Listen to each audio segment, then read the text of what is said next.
The figure emerging from the silverwood grove wore a wide-brimmed hat woven from lumina reeds, its shadow veiling their face.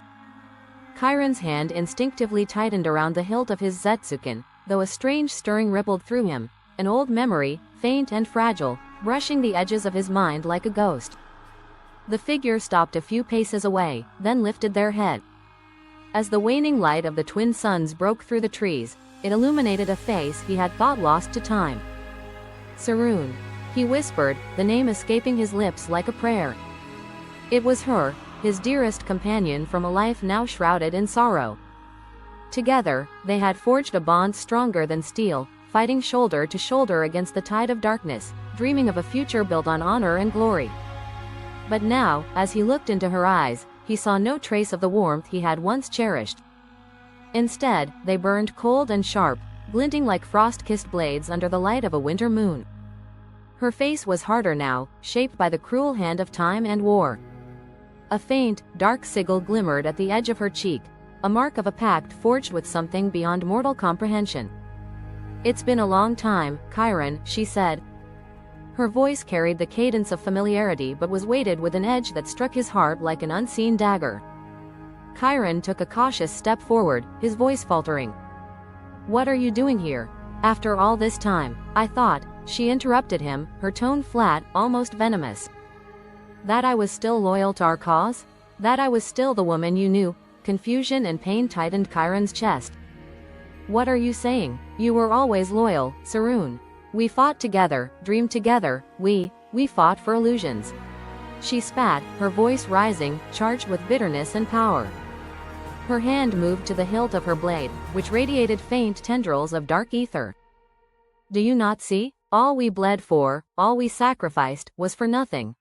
Honor, loyalty, Bushido, these are hollow words in a world of lies and betrayals." Chiron's heart sank further. This was not the Sarun he had known. The fire in her eyes, once fueled by hope and purpose, was now a raging inferno of anger and disillusionment. He could feel the weight of her pain like a physical force, heavier than any blade he had ever wielded. "Sarun," he said softly, his tone tinged with sorrow, "you don't have to do this. The world has fallen, yes, but we can still." "I didn't come here for reconciliation," she said, her hand unsheathing her blade in a whisper of steel. The weapon pulsed with a sinister energy, its edge veined with the dark essence of the Umbra cord. "I came to sever the ties that bind me to the past." Chiron's breath caught. "You came to kill me?" Her stance shifted, her aura flaring like an eclipsed star. "I came to free myself, Chiron. You are a relic of a dead world. The man I once called my friend no longer exists. It's time I bury what remains of him."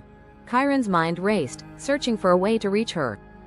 "Sarun, do you truly believe this is the way? After everything we endured together?" Her expression hardened like stone. "There is no other way."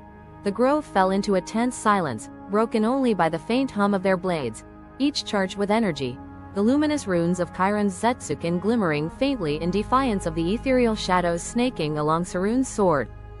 "I don't want to fight you," Chiron said, his voice quiet but resolute. "You have no choice," she replied, her eyes narrowing, sharp and unyielding. "Fight me, or fall." The valley seemed to hold its breath as Chiron raised his blade, its weight heavier than ever. He braced himself, knowing that the Sarun he once knew was gone, consumed by forces he could barely fathom. As the winds of destiny swirled around them, the two former allies, bound by a shared past yet divided by the present, prepared for a battle that would determine both their fates. And then, with a clash that echoed through the vale, the blades met.